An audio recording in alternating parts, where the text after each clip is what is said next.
में एक युवक की पीट कर हत्या कर दी गई। पीट कर हत्या का आरोप चिमनी पर काम करने वाले कुछ लोगों पर लगा है। चिमनी पर कुछ लोग लड़की लेकर गए थे और शराब के नशे में थे, जिससे ये लड़का विरोध किया तो इसकी हत्या कर दी गई। यह युवक ईंट भट्टा पर ट्रैक्टर चलाता था। युवक का नाम दीपक कुमार है, जो गुटनी थाना क्षेत्र के चित्र विश्रामपुर गांव का रहने वाला है। गुटनी थाना क्षेत्र के डरेला गांव की घटना है। ये डरेला गांव स्थित BHS सीट उद्योग चिमनी पर ट्रैक्टर चलाता था।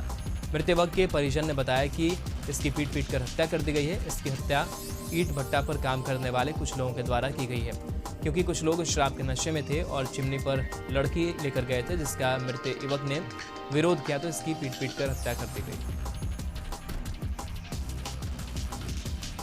सीतामढ़ी से एकमात्र विधान पार्षद प्रोफेसर असलम आसाद का इंतकाल पटना में हो गया। पटना कॉलेज में उर्दू के प्रोफेसर रहे असलम आसाद नीतीश कुमार के काफ़ी नज़दीकी माने जाते रहे हैं।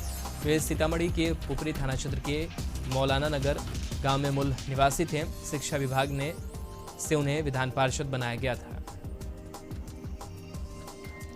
सीतामढ़ी जिला के सुरसंड थाना क्षेत्र के बराही में उस वक्त अफरा तफरी मच गई जब वार्ड सदस्य दिलीप झा का एक्सीडेंट हुआ और मौके पर ही मौत हो गई। मृतक जुमरा थाना क्षेत्र के रिखौली गांव से अपनी साली की शादी अटेंड करने आए थे। तभी परिहार स्टेट हाईवे पर जवाहरलाल नेहरू मेमोरियल कॉलेज के पास अचानक एक भैंस सामने आ गई। भैंस को बचाने के दौरान बाइक चालक का संतुलन बिगड़ गया और बाइक गिर गया।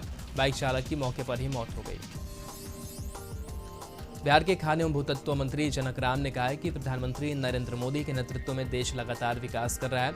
उनके नेतृत्व में सेवा, सुशासन, गरीब कल्याण कार्यक्रम चलाए जा रहे हैं। इसके जरिए लोगों को केंद्र और राज्य सरकार द्वारा चलाए जा रहे योजनाओं की जानकारी दी जा रही है। इस कार्यक्रम में अरेरी प्रखंड के करकी गांव में पार्टी द्वारा आयोजित सेवा, सुशासन, गरीब कल्याण कार्यक्रम में शिरकत करने के लिए शेखपुर आए हैं। पटना सिटी हिंदुस्तान पेट्रोलियम की ओर से कृति पेट्रोल पंप के पास पर्यावरण को संतुलन बनाए रखने के लिए दर्जनों पेड़ पौधे लगाए गए। गौरतलब है कि देश अपनी आज़ादी का 75वां अमृत महोत्सव पूरे देश में मना रहा है। उस कड़ी में पर्यावरण स्वच्छ, सुंदर एवं संतुलन रखने के लिए हिंदुस्तान पेट्रोलियम पूरे देश में वृक्ष लगाने का संकल्प लिया, जो पर्यावरण को मजबूती दिलाएगा। नवादा नगर भवन में भारतीय कृत्रिम अंग निर्माण निगम एलिम्बको के द्वारा सामाजिक आधारित शिविर का आयोजन डीएम और सांसद के द्वारा दीप प्रज्वलित कर कार्यक्रम का आयोजन किया गया। राष्ट्रीय व्योश्री एवं योजना अंतर्गत वरिष्ठ नागरिकों एवं दिव्यांगजन के लिए निःशुल्क सहायक उपकरण वितरण किया गया। नालंदा में BA पार्ट 1 की परीक्षा फॉर्म भरवाने में अत्यधिक रुपए लेने से गुस्साए छात्रों ने नूरसराय पटना मुख्य सड़क मार्ग को जाम किया। घटना नूरसराय थाना क्षेत्र स्टेट हाईवे की है। इस संबंध में कॉलेज के छात्रों का आरोप है कि सभी कॉलेजों में BA पार्ट 1 का फीस 700 रुपये लिया जा रहा है, लेकिन KST के कॉलेज प्रशासन के लोग 3000 से 3500 रुपये मनमाना ढंग से ले रहे हैं। मुंगेर के तारापुर के ठाकुरबाड़ी के गर्भगृह में लगे ताले को STO के आदेश पर अंचल अधिकारी ने पुलिस बल के सहयोग से खुलवाया। ताले की चाबी धार्मिक न्याय परिषद पटना के द्वारा गठित न्यास समिति तारापुर की कमेटी के अध्यक्ष को सौंपा गया। मोतिहारी में लगभग 11 वर्षों बाद हो रहे रेडक्रॉस कार्यकारिणी का चुनाव दिलचस्प हो गया है। 15 सदस्यीय कार्यकारिणी के लिए 63 सदस्य मैदान में हैं और 3 लोगों के पैनल के अलावा कई लोग स्वतंत्र उम्मीदवार के रूप में चुनाव लड़ रहे हैं। आगामी 12 जून को होने वाले मतदान के लिए सभी उम्मीदवारों का अपना दावा है। शहर की जानी मानी महिला चिकित्सक डॉक्टर CL झा के संरक्षण में संजीव कुमार दुबे उर्फ बबलू दुबे का 15 सदस्यीय पैनल चुनाव लड़ा है, जिस चुनाव में मतदाताओं को गोलबंद करने में डॉक्टर CL झा समेत संजीव दुबे के पैनल के सभी लोग लगे हुए हैं। सूबे के स्वास्थ्य सचिव डॉक्टर अरुण सिंह मधुपुर स्थित मदर्स किड्स विद्यालय और विद्यालय परिसर में नवनिर्मित स्विमिंग पूल का उद्घाटन किया। मौके पर स्वास्थ्य सचिव ने कहा कि खेल बच्चों के मानसिक और शारीरिक विकास में सहायक होता है। आगे उन्होंने कहा कि 2 साल के बाद श्रावणी मेला होगी, जिसकी तैयारी जोर शोर से की जा रही है। मधुपुर थाना क्षेत्र के धमना फतेहपुर गांव में आपसी विवाद के बीच बचाव करने गए मोहम्मद साकिब को उसकी भाभी ने डंडे से बुरी तरह से पीटा, जिसमें साकिब के सिर पर गंभीर चोट लगी है। साकिब ने बताया कि उसकी भाभी अपनी सास के साथ मारपीट कर रहा था। जब वो अपनी मां को बचाने गया तो उसकी भाभी ने उसके साथ लाठी से बुरी तरह पीटा। मधुपुर प्रखंड कार्यालय परिसर में गुरु गोष्ठी का आयोजन किया गया। मौके पर प्रखंड शिक्षा प्रसार पदाधिकारी बसंत नारायण सिंह और सहायक शिक्षक मौजूद थे। गोष्ठी में सभी सहायक शिक्षकों को निर्देश दिया गया है कि कोरोना काल की मध्याह्न योजना की राशि बच्चों को जनप्रतिनिधियों के समक्ष है। साथ ही मुख्यमंत्री योजना व यू डायस की भी समीक्षा की गई। खगड़िया में यूनियन बैंक के द्वारा ऋण उन्मुखी और ग्राहक संपर्क कार्यक्रम का आयोजन हुआ। यह आयोजन शहर के खेल भवन में आयोजित की गई। कार्यक्रम का उद्घाटन प्रभारी जिलाधिकारी शत्रुंजय मिश्रा, जिला परिषद अध्यक्ष कृष्ण कुमारी यादव, विधायक पन्नालाल सिंह पटेल और एलडीएम सोनू कुमार ने संयुक्त रूप से दीप जलाकर किया। कार्यक्रम में अलग अलग अभ्यर्थियों को स्वीकृति ऋण दी गई। करीब 76 करोड़ रुपए का ऋण ऑन द स्पॉट अभ्यर्थियों को दिया गया।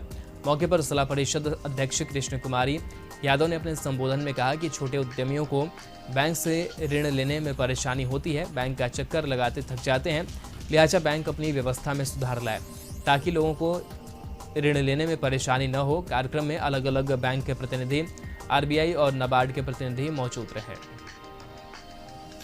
कटिहार में प्रधानमंत्री को अपना प्रेरणा स्रोत मानने वाले एमए पास डिग्री वाले अजय कुर्सेला ने जगदीश टुम्मर चौक के पास अपना चाय दुकान चला रहे हैं। इस चाय दुकान में शुद्ध क्वालिटी का पेड़ा, घी और दही भी उपलब्ध है। दरअसल कभी ये इलाका दियारा क्षेत्र से सटे हुए होने के कारण अपराध के गढ़ के रूप में जाना जाता था, मगर इस तरह के सोच वाले युवाओं ने इलाके की फिजा बदल दी है। अब दूर दराज से यात्रा करने वाले लोगों के लिए एमए पास चाय वाले का ये टी स्टॉल नया डेस्टिनेशन बनते जा रहा है।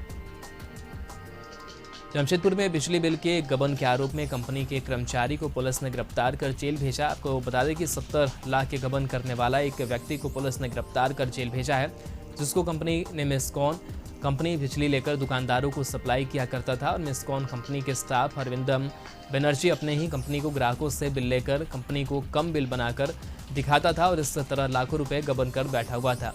जब कंपनी ने ऑडिट किया तो पूरा मामला सामने आया। फिर कंपनी ने अनिर्दम के खिलाफ साक्षी थाना में केस किया, जिसके बाद में पुलिस ने अरिंदम को गिरफ्तार कर जेल भेज दिया है।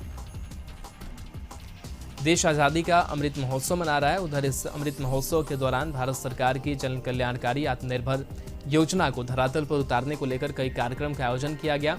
वहीं जनसंपर्क अभियान की शुभारंभ की गई। वैसे अभियान 12 जून तक चलेगा। उधर इस सप्ताह को आइकॉनिक सप्ताह के रूप में मनाया जा रहा है। उधर इस योजना के तहत युवाओं और युवतियों के साथ महिलाओं को आत्मनिर्भर बनाने के साथ अपने पैरों पर खड़ा होने के लिए सरकार की योजना जन जन तक पहुंचाने के उद्देश्य से इस कार्यक्रम का आयोजन किया गया है। कार्यक्रम में मुख्य अतिथि के रूप में जमशेदपुर के सांसद विद्युत बरण महतो और डीआरडीए के अधिकारी मौजूद रहे। महनार थाना क्षेत्र में हथियारबंद अपराधियों ने एक माइक्रो फाइनेंस कार्यालय में लूट की घटना को अंजाम दिया। घटना महनार बाजार के थाना रोड स्थित बीएसएस माइक्रो फाइनेंस कार्यालय में 3 की संख्या में आए हथियारबंद अपराधियों ने कार्यालय में घुसकर लूट की घटना को अंजाम दिया। महज महनार थाना से कुछ ही दूरी पर स्थित माइक्रो फाइनेंस कार्यालय में दिन दहाड़े बेखौफ अपराधियों ने लूट की वारदात को अंजाम दिया। यह जिले के गया बोधगया मुख्य सड़क मार्ग पर पहाड़पुर गांव के समीप स्थित ऑफिसर्स ट्रेनिंग अकेडमी ओटीए के विजय ऑडिटोरियम में अवार्ड सेरेमनी समारोह का आयोजन किया गया। इस अवार्ड सेरेमनी समारोह में 1 साल प्रशिक्षण के दौरान उत्कृष्ट प्रदर्शन करने वाले जेंटलमैन कैडेट्स को पुरस्कृत किया गया। ओटीए में 21वीं पासिंग आउट परेड 11 जून को आयोजित होने वाली है। इस पासिंग आउट परेड में 64 जेंटलमैन कैडेट्स भारतीय सेना के कमीशन प्राप्त करेंगे। प्रशिक्षण के दौरान उत्कृष्ट प्रदर्शन करने वाले जेंटलमैन कैडेट्स को ओटीए के commandant lieutenant general PS Manhas के द्वारा सम्मानित किया गया।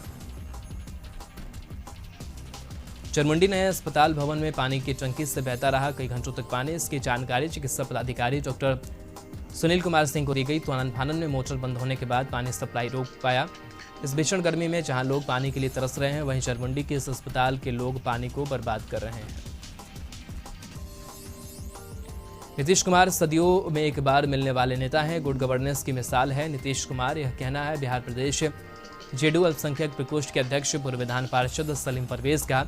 सारण जिला जेडीयू अल्पसंख्यक प्रकोष्ठ के समीक्षात्मक बैठक में शामिल होने आए जेडीयू अल्पसंख्यक मोर्चा के प्रदेश अध्यक्ष सलीम छपरा पहुंचे, जहां नगर निगम सभागार में आयोजित मोर्चा की समीक्षा बैठक में उन्होंने कहा कि माइनॉरिटी प्रकोष्ठ को मजबूती प्रदान करने के उपाय ढूंढने के लिए बैठक आयोजित की गई है।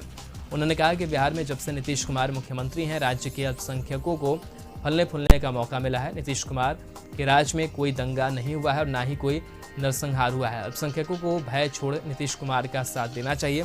समीक्षात्मक बैठक में आरजेडी के कुछ कार्यकर्ताओं ने जेडीयू की सदस्यता ली है, जिनका स्वागत मंच पर सलीम परवेज ने किया।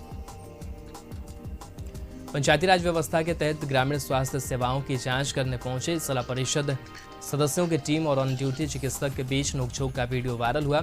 उग्र हुए चिकित्सक आंदोलन के साथ साथ जनप्रतिनिधियों पर प्राथमिकी दर्ज करने का थाने में आवेदन दिया गया। जिला परिषद सदस्यों ने आपात बैठक कर ग्रामीण इलाकों में स्वास्थ्य सेवाएं उपलब्ध कराए। स्वास्थ्य विभाग, सरकारी अस्पताल से चिकित्सक और स्वास्थ्यकर्मी के खिलाफ अभियान जारी रहेगा।